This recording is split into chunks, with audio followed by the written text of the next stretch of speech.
अस्सलाम वालेकुम। हम इससे पहले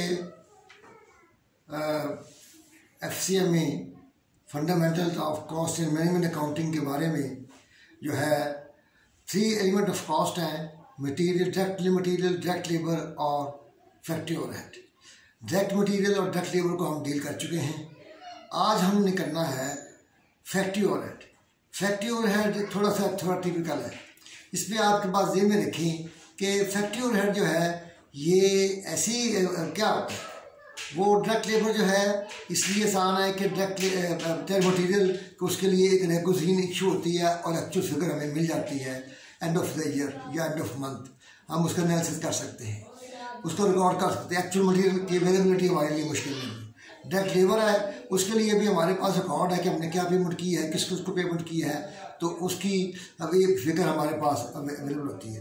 फैक्ट्री ओवरहेड जो है consist of many things, many items, जिसमें आप डायरेक्ट लेबर की तनख्वाह का मसला है वो हल हो जाएगा। इनडायरेक्ट मटेरियल है वो भी हल हो सकता है, लेकिन डेप्रिसिएशन ऑफ द बिल्डिंग या rent of the building, utility bills of the building, हाँ जी, इसके अलावा बेशुमार चीज़ें हैं। तो इसकी डेफिनेशन क्या है? फैक्ट्री ओवरहेड है indirect material, indirect labor and any manufacturing cost which cannot be directly identified with the product or job cost order or any job cost order। तो इसका मतलब ये है कि इसके लिए हमें बेशुमार आइटम्स होती हैं। तमाम आइटम्स का जो है वो एक्चुअल फिगर हमें अवेलेबल एक ख़ास मौके पर नहीं हो सकती। जैसे ये यूटिलिटी बिल्स हैं वो लेट आते हैं, डेप्रिसिएशन को लेट बनाया जाता है एंड एंड ऑफ ईयर बनाया जाता है। इसलिए तमाम चीज़ों के लिए हमने क्या सोचा कि हम एक ऐसा करते हैं कि हम अपनी फिगर को तैयार रखने के लिए एक एस्टिमेटेड फैक्ट्री ओवरहेड निकाल लेते हैं। तो हम क्या करते हैं कि अब एक एस्टिमेटेड ओवरहेड्स निकालते हैं, फिर हमने देखना होता है कि इनको किस एक्टिविटी पे, किस पे तकसीम करें कि हमारा एक रेट निकल आए। हम चाहते हैं अप्लाइड फैक्ट्री ओवरहेड रेट, जिसको अप्लाई करके हम उसको एलिमेंट ऑफ कॉस्ट के 3 हिस्सों में मुकम्मल कर लें। उसके लिए डिपेंड करता है कि इसको पर आवर या पर रेट निकालने के लिए आपके लिए कई चीज़ें हैं। लेबर कॉस्ट है, लेबर आवर्स है, मशीन आवर्स हैं, हाँ जी, उसके बाद मटेरियल कॉस्ट है। देखना ये होता है इसमें कि कौन सा जो हमें रियलिस्टिक देता है और किसका फैक्टर जो है इसमें ज़्यादा है। अगर मशीन का फैक्टर ज़्यादा है तो मशीन आवर होंगे, अगर लेबर का फैक्टर ज़्यादा है तो लेबर कॉस्ट या लेबर आवर्स हो सकते हैं। इसलिए ये होता है लॉन्ग रेंज। इसमें हम कवर करते हैं, चाहते हैं ऐसा रेट मिले जो लॉन्ग रेंज हो, और उसको कवर करने के लिए हमें जो हमारे बिजनेस में ऊंच नहीं जाती है, मौसमी है दूसरी सेल का, तो वो भी कवर हो। तो वो इसके लिए एक्टिविटी क्या होनी चाहिए? एक है नॉर्मल कैपेसिटी। एक नॉर्मल कैपेसिटी का मतलब ये होता है जिसमें हमने एवरेज कैपेसिटी, जिसमें हमने तमाम चीज़ों को कवर किया हुआ है और उसको लेकर हम रेट निकालना चाहते हैं। एक है एक्चुअल एक्सपेक्टेड अपना एक्टिविटी। वो ये होती है कि हमारी एक एक्चुअल एक्सपेक्टेड है, वो शॉर्ट रेंज के लिए तो हो सकती है, लॉन्ग रेंज के लिए नहीं हो सकती। इसमें याद रखें कि फैक्ट्री ओवरहेड में 2 एलिमेंट हैं, fix overheads and variable overheads. Fix overheads her activity पे फिक्स होते हैं और ख़ास तौर नॉर्मल कैपेसिटी पे फिक्स होते हैं, लेकिन वेरिएबल ओवरहेड्स जो हैं वो हमने लेने होते हैं अपनी कैपेसिटी के मुताबिक। तो इसलिए इसके लिए हम क्या करते हैं कि एक अप्लाइड रेट निकालते हैं, और अप्लाइड रेट का फार्मूला क्या है? उसका फार्मूला ये है कि हम लेते हैं एस्टिमेटेड ओवरहेड्स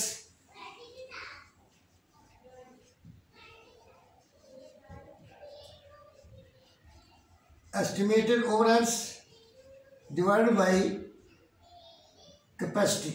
कैपेसिटी कुछ भी हो सकती है, तो वो आवर्स में भी हो सकती है, मशीन आवर में भी हो सकती है, कॉस्ट भी हो सकती है। वो आपने इलाज के मुताबिक आपको अपना क्वेश्चन में बताएगा कि कैपेसिटी क्या है। नॉर्मल आवर है, नॉर्मल कैपेसिटी ही आमतौर पर ये इसकी बेस होती है। जब रेट निकलता है उस रेट को हम एक्चुअल से अप्लाइड ओवरहेड कैसे निकलते हैं? Applied overhead is equal to actual hours multiplied rate.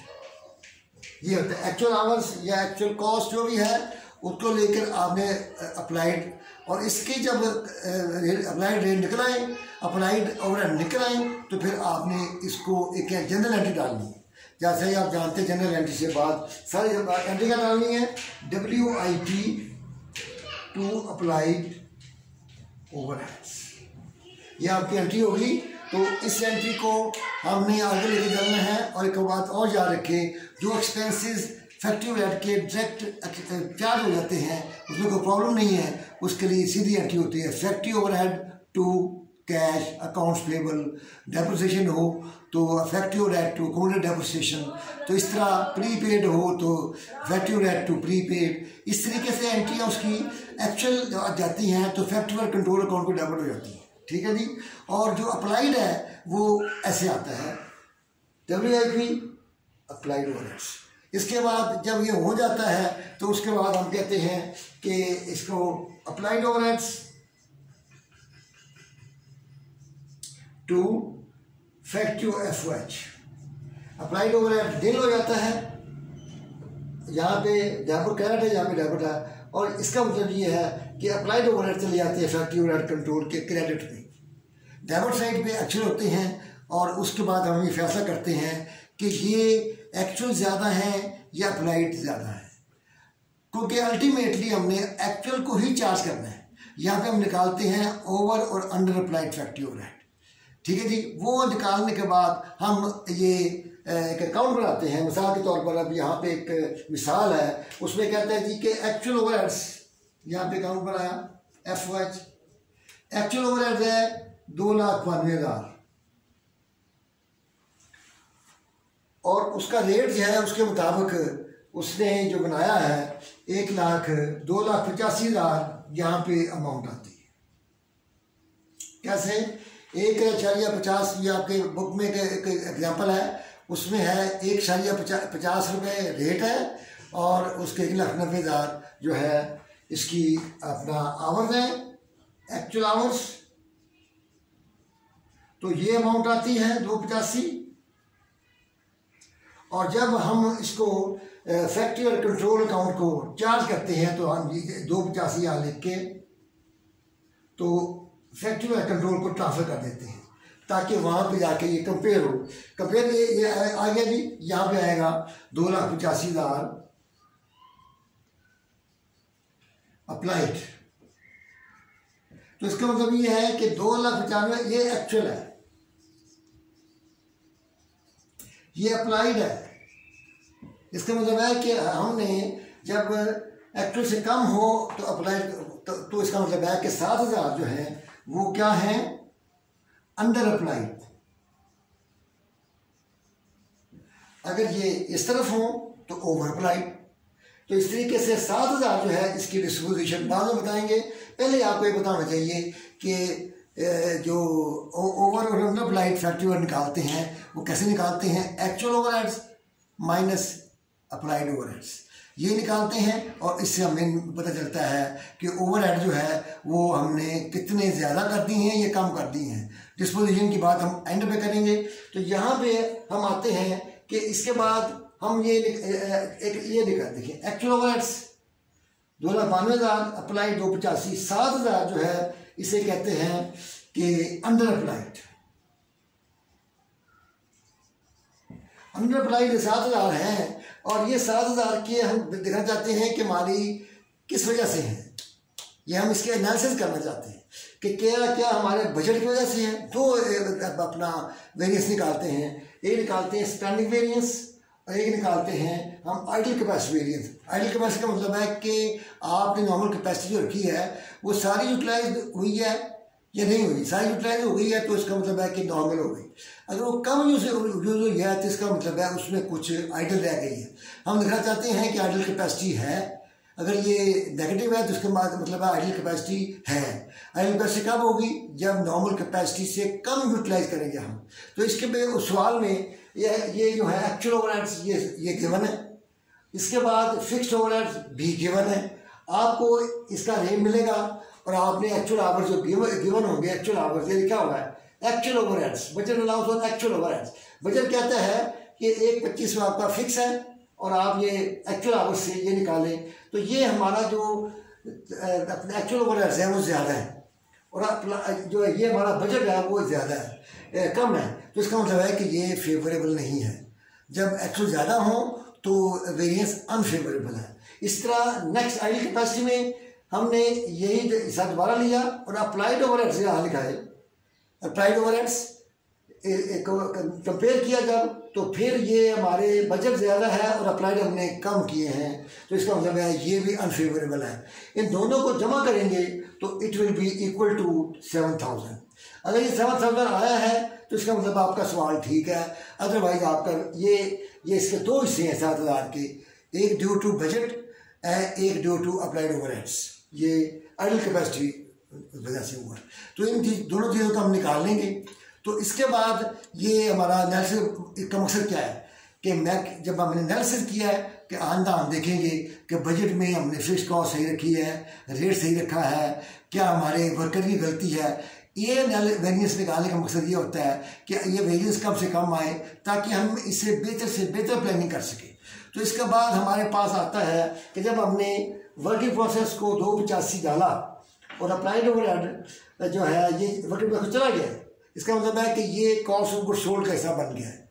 लेकिन ये 7000 से कम है, तो 7000 की डिस्पोजिशन ये है कि वो कहते हैं कि यार चाहे तो आप इसे कॉस्ट ऑफ गुड्स सोल्ड में डाल दें, चाहे आप इसे ग्रोथ प्रॉफिट से कम कर दें, या इसे पीरियड कॉस्ट बना दें। 3 डिस्पोजिशन है। अगर आपको वो कहता है कि इसको डालो तो आप क्या करेंगे, इसको कॉस्ट ऑफ गुड्स सोल्ड में जमा कर देंगे एक डिफरेंस को। अगर ये अंडर अप्लाइड है तो फिर आप इसको जब अपना 7000 को आप क्या कहते हैं माइनस करेंगे, और अगर ये अंडर अप्लाइड है तो जमा करेंगे। अंडर अप्लाइड हो तो फिर क्या कहते हैं, अंडर अप्लाइड है सब दो बानी होना चाहिए।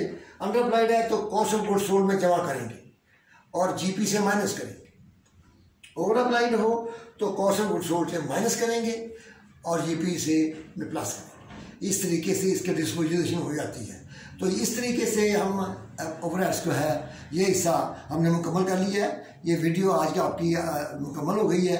इसमें आपने ये समझा है कि ओवरहेड के डेफिनेशन क्या है, ओवरहेड अप्लाइड क्या होता है। अप्लाइड एक एस्टिमेटेड ओवरहेड्स होते हैं जो हम चाहते हैं कि एलिमेंट और कॉस्ट मुकम्मल हो और हम अपनी प्लानिंग मुकम्मल कर सकें, क्योंकि हमें डायरेक्ट मटेरियल और डायरेक्ट लेबर की कॉस्ट जो है वो अवेलेबल है। इसकी अवेलेबल नहीं है, इसको कर लिया है, थोड़ा सा फर्क आएगा वो हम बाद में उसको एडजस्ट कर देंगे, क्योंकि अल्टीमेटली हमारा मकसद है actual cost of factory overhead will be charge to cost of goods sold and profit loss account. This is all for today's video. Thank you very much.